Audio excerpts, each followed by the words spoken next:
ಚಿದಂಬರ ನಮಸ್ತೇಸ್ತು ಚಿಂತಿತಾರ್ಥಪ್ರದಾಯಿನೇ ಔದುಂಬರ ಸದಾವಾಸ ಚಿದಂಬರ ನಮೋಸ್ತುತೆ. ಎಲ್ಲ ಆತ್ಮಜ್ಯೋತಿಗಳಿಗೆ ಸಾಷ್ಟಾಂಗ ಪ್ರಣಾಮ. ಇಂದಿನ ರಾಜಾರಾಮ್ ಮಹಾರಾಜರವರ ಮನಪರ ಅಭಂಗವನ್ನು ನೋಡೋಣ. ಮನಸ್ಸಿನ ಮೇಲೆ ಮನಸ್ಸಿಗೆ ಏನು ಹೇಳ್ತಾರೆ ಅವರು, ಆ ಅಭಂಗವನ್ನು ನೋಡೋಣ. ಎಲ್ಲ ಅಭಂಗಗಳು ಮನಸ್ಸಿಗೆ ಬೋಧನೆ ಮಾಡಿರೋದು. ಜ್ಞಾನವನ್ನು, ಭಕ್ತಿಯುಕ್ತ ಎಲ್ಲವನ್ನು ಅವರು ಮನಸ್ಸಿಗೆ ಬೋಧನೆ ಮಾಡ್ತಾರೆ. ಅಂದರೆ ಈ ಮನಸ್ಸನ್ನು ಹೇಗೆ ನಾವು ಒಳಗೆ ತೊಗೊಂಡು ಹೋಗಬೇಕು ಅಂದರೆ, ನನ್ನ ನಿಜ ಸ್ವರೂಪ ಏನಿದೆಯಪ್ಪ ಅದು ನನಗೆ ಗುರ್ತಾಗತ್ತೆ. ನನಗೆ ಗುಟ್ಟು ಪ್ರಾಪ್ತಿಯಾಗೆ ಗುಹ್ಯಾತಿ ಗುಹ್ಯ ನಿಜ ಗುಹ್ಯ ಅಂದರೆ ನಿಜ ಗೂಢಾರ್ಥ ನನ್ನಲ್ಲಿ ಇರುವಂಥ ನಾನು ಯಾರು, ಈ ದೇಹ ಅಲ್ಲ, ಬುದ್ಧಿ ಅಲ್ಲ, ಮನಸ್ಸಲ್ಲ, ಚಿತ್ತವಲ್ಲ ಅಂದರೆ ನಾನು ಯಾರಪ್ಪ ಅನ್ನೋದನ್ನು ತಿಳ್ಕೊಳ್ಳಿಕ್ಕೆ ಮನಸ್ಸಿಗೆ ಬೋಧನೆ ಮಾಡ್ತಾರೆ. ಬೋಧನೆ ತಗೊಂಡು ನಾವೇನು ಮಾಡಬೇಕು, ಅದನ್ನು ಹಿಡ್ಕೊಂಡು ನಮ್ಮ ದಾರಿ ಹಿಡ್ಕೊಂಡು ಹೋಗಬೇಕು. ದಾರಿ ಹಿಡ್ಕೊಂಡು ಹೋದಾಗ ನಮಗೆ ಆ ಮನಸ್ಸಿಗೆ ಏನೇನು ಪ್ರಚೀತಿ ಆಗುತ್ತೋ, ಅನುಭವ ಆಗುತ್ತೋ, ಅದು ಆದರೂ ಕೂಡ ನಾವು ಯಾಕಿನ್ನೂ ಅವನನ್ನು ಗಟ್ಟಿಯಾಗಿ ಹಿಡ್ಕೊತಾ ಇಲ್ಲಪ್ಪ ಅನ್ನೋದ ವಿಚಾರವನ್ನು ನಾವು ಮಾಡಬೇಕು. ಈ ವಿಚಾರ ದಿವ್ಯತೆ ಕಡೆ ನಮ್ಮನ್ನು ಕರ್ಕೊಂಡು ಹೋಗ್ಬೇಕು ವಿಚಾರ ವಿನಃ ಹಿಂದೆ ವಾಪಸ್ ಬರಬಾರ್ದು. ನಾವು ಎಲ್ಲರೂ ಹೆಂಗಿದ್ದೀವಿ, ಕಮಲದ ಥರ ಇದ್ದೀವಿ. ನಾವು ಕಮಲ ಎಲ್ಲಿ ಬೆಳೆಯತ್ತಪ್ಪ, ಕೊಚ್ಚೆದಲ್ಲಿ ಬೆಳೆಯುತ್ತೆ. ಕಮಲ ಅಂದರೆ ಏನು, ಪರಮಾತ್ಮನ ಸ್ವರೂಪ. ನಾವೆಲ್ಲರೂ ಆ ಪರಮಾತ್ಮನ ಸ್ವರೂಪ ಇದ್ದೀವಿ. ಕೊಚ್ಚೆ ಅಂದರೆ ಏನಪ್ಪ, ಪ್ರಪಂಚ. ಕಮಲ ಎಲ್ಲಿ ಬೆಳೆಯುತ್ತೆ, ಕೊಚ್ಚೆದಲ್ಲಿ. ಸೊ ನಾವೆಲ್ಲ ಎಲ್ಲಿದ್ದೀವಿ ಈಗ, ಕೊಚ್ಚೆದಲ್ಲಿದೆ. ಆದರೆ ಕೊಚ್ಚೆದಲ್ಲಿದ್ದರೂ ಕೂಡ, ಸಂಸಾರ ಎಂಬುವ ಕೊಚ್ಚೆದಲ್ಲಿದ್ದರೂ ಕೂಡ ಕಮಲದ ಥರ ಕಮಲ ಮೇಲಕ್ಕೆ ಏರಿರುತ್ತೆ, ಅದಕ್ಕೆ ಕೊಚ್ಚೆ ಅಂಟೋದಿಲ್ಲ. ಇಡೀ ಜನ್ಮ ಕಮಲದ ಜನ್ಮನೇ ಆಗಿರೋದು ಕೊಚ್ಚೆದಲ್ಲಿ, ಆದರೆ ಅದಕ್ಕೆ ಅಂಟತ್ತಾ ಇಲ್ಲ.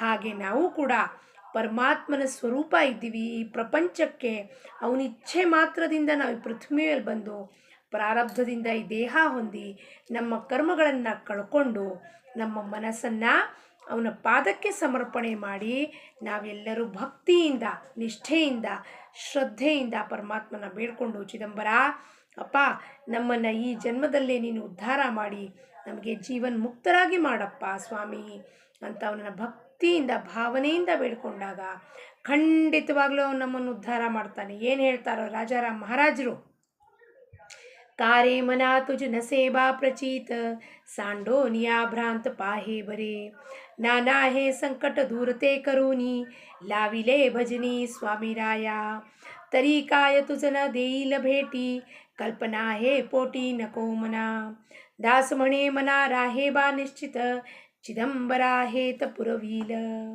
ಏನಂತಾರೆ, ಯಾಕಪ್ಪ ನಿನಗೆ ಪ್ರಚೀತಿ ಬರೋದಿಲ್ಲ?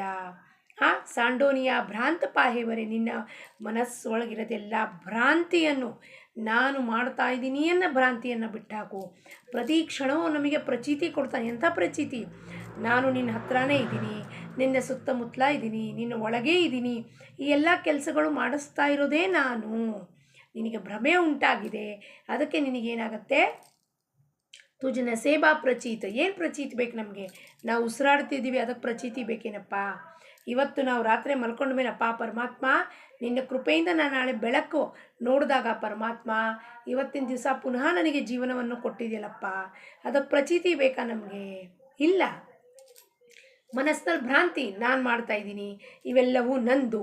ಅದಕ್ಕೇನಾಗುತ್ತೆ, ಅದಕ್ಕೆ ದುಃಖ, ಬೇಜಾರು ಉಂಟಾಗತ್ತೆ. ಅದಕ್ಕೆ ಅರ್ಥನೇ ಆಗ್ತಿಲ್ಲ. ಹೇಳ್ತೀವಿ ನಾವು ಬಾಯಲ್ಲಿ, ತುಜೆ ಆಗ್ನೇವೀನ ನ ಹಲೆ ಪಾನ, ಹುಟ್ಟಿದ್ದವನು ಹುಲ್ಲು ಮೇಯಿಸದೇ ಇರೋದಿಲ್ಲ. ಹಂಗಂದ್ರೆ ನಮ್ಮನ್ನು ಸಂರಕ್ಷಣೆ ಮಾಡಲ್ವಾ? ಗುಬ್ಬಚ್ಚಿಗೆ ಒಂದು 10 ಕಾಳುಗಳನ್ನು ಕೊಡುವಷ್ಟು, ಅವ್ರ ಹೊಟ್ಟೆ ತುಂಬುವಷ್ಟು ಕಾಳು ಕೊಡುವಷ್ಟು ಪರಮಾತ್ಮ ನಮಗೆ ಊಟ ತಿಂಡಿ ಹಾಕಲ್ವೇನ್ರಿ? ಪ್ರಚೀತಿ ಯಾಕೆ ಬರ್ತಾ ಇಲ್ಲ ನಮಗೆ? ಅನುಭವಕ್ಕೆ ಯಾಕೆ ಬರ್ತಾ ಇಲ್ಲ? ಕ್ಷಣಕ್ಕೂ ಪರಮಾತ್ಮ ನಮ್ಮ ರಕ್ಷಣೆ ಮಾಡ್ತಾನೆ. ಹೇಳಿದ್ವಿ, ಭಕ್ತವತ್ಸಲ, ಭಕ್ತ ರಕ್ಷಣೆಗೋಸ್ಕರ ಅವತಾರ ತಾಳಿ ಬಂದಿದ್ದಾನೆ ಅಂದಮೇಲೆ ನಮ್ಮನ್ನು ರಕ್ಷಣೆ ಮಾಡಲ್ವಾ? ಖಂಡಿತವಾಗ್ಲೂ ಮಾಡ್ತಾನೆ. ಭ್ರಾಂತಿಯನ್ನು ಕಳಚಾಕಬೇಕು, ಮಾಯೆ ಪರ್ದೆಯನ್ನು ಹೊಡೆದು ಹಾಕಬೇಕು. ಅವಾಗ ಅವನು ಕಾಣಿಸ್ತಾನೆ ಇಲ್ಲಿ ಒಳಗಿರೋನು. ನಾನಾ ಹೇ ಸಂಕಟ ದೂರತೆ ಕರುನಿ.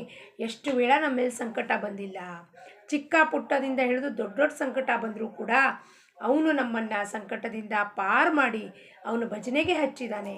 ಸತ್ಸಂಗಕ್ಕೆ ಹೋಗ್ರಪ್ಪ, ಜ್ಞಾನವನ್ನು ಪಡ್ಕೊಳ್ರಿ, ಭಕ್ತಿ ಪಡ್ಕೊಳ್ರಿ, ಅಭಂಗವನ್ನು ಹೇಳ್ರಿ, ಅಭಂಗವನ್ನು ಬರ್ಕೊಳ್ರಿ, ಅವನನ್ನು ನನ್ನನ್ನು ಕೊಂಡಾಡ್ರಿ ಅಂತ ಇಷ್ಟು ನಮಗೆ ಅವಕಾಶ ಮಾಡಿಕೊಟ್ಟಿಯಾನೆ. ಅದಕ್ಕೆ ಏನು ಕೊಡ್ತಾನವನು? ಸಜ್ಜನರ ಸಂಗತಿ ಕೊಡ್ತಾನೆ, ಸತ್ಯದ ಸಂಗತಿಯನ್ನು ಕೊಡ್ತಾನೆ, ನಾನಾ ಚರಿತ್ರೆ ಲೀಲಾ ಸದ್ಗ್ರಂಥಗಳನ್ನು ಕೊಡ್ತಾನೆ. ಅದನ್ನು ವಾಚನ ಮಾಡಿ ಪಠಣ ಮಾಡ್ತಿದ್ರೆ ಕೂಡ ನಮ್ಮ ಸಂಕಟ ದೂರ ಆಗ್ತಿರುತ್ತೆ, ನಮಗೆ ಗೊತ್ತಾಗದೇ ಇಲ್ಲ.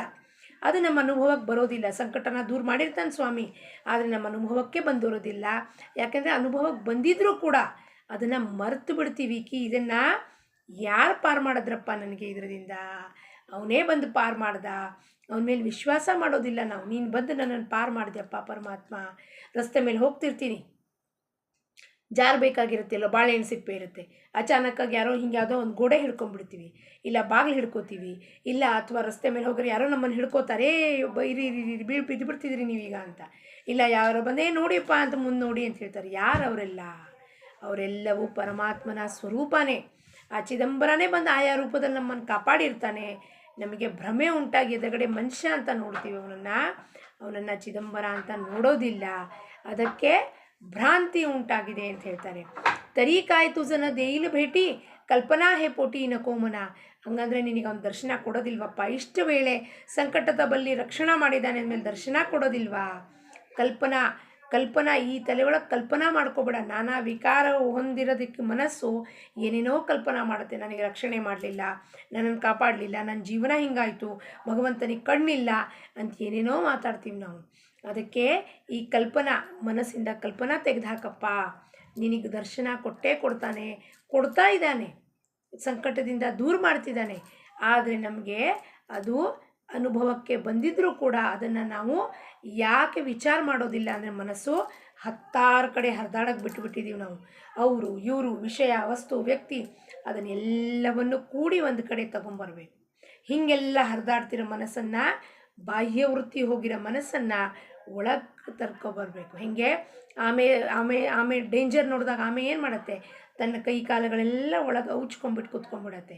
ಹಾಗೆ ನಾವು ಕೂಡ ಯಾವಾಗ ಪರಮಾತ್ಮ ನಮ್ಮನ್ನು ಎಲ್ಲ ಅನುಭವ ಕೊಡ್ತಾನೋ, ನಮ್ಮನ್ನು ನಾವು ಒಳಗೆ ತಗೊಂಬಂದು ಒಂದು ಕಡೆ ನಾಮದ ಕಡೆ ಕೇಂದ್ರೀಕರಣ ಮಾಡಬೇಕು.